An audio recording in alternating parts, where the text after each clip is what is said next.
ప్రభుత్వ నిదర్శనానికి మేము గేటు దగ్గర నుంచోటమేనండి. మహిళల కంటే రిజర్వేషన్ అన్నారు, మేము గేటు దగ్గర నుంచున్నాము. ఈ ప్రభుత్వంలో అరాచకం అంటే ఏంటో మమ్మల్ని నెట్టేసి చేతులు కాళ్ళని ఆ వరుసంగా చేశారండి. ఏంటండి ప్రభుత్వం ఏంది? రెడ్ బుక్ పాలన అంటే సవి చూస్తున్నాము. 10 సంవత్సరాలు వెనక్కిపోయిందండి ప్రభుత్వం, 10 సంవత్సరాలు వెనక్కిపోయింది. ఇవాళ పిల్లలు ఆత్మహత్య చేసుకుంటే కారణం దానికి చంద్రబాబు నాయుడు గారు. ఎందుకంటే పాపం ఈరోజు భావి పౌరులే రేపటి భావి పౌరులు అన్నారు.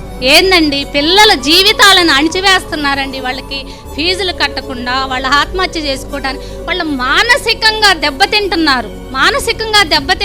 వాళ్ళ పరువు పోతుంది. అందరి మందిలో నిలబెట్టి వాళ్ళని మీరు ఫీజు కట్టలేదమ్మా, మీకు గవర్నమెంట్ నుంచి రాలేదు, మీరు ఇళ్ళకెళ్ళిపోండి, మీరు టీసీ తీసుకొని వెళ్ళండి అంటే వాళ్ళ ఆత్మాభిమానం దెబ్బతింటుందండి. ఆ రోజు రాజశేఖర రెడ్డి గారు చేసింది మన జగన్మోహన్ రెడ్డి గారు చేసి చూపిస్తే ఇవాళ నువ్వేం చేస్తున్నావయ్యా?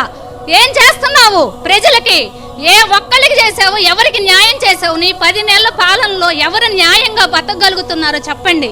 ఇటు చూస్తే రైతాంగం దెబ్బతిన్నది, ఇటు చూస్తే పిల్లలు దెబ్బతిన్నారు.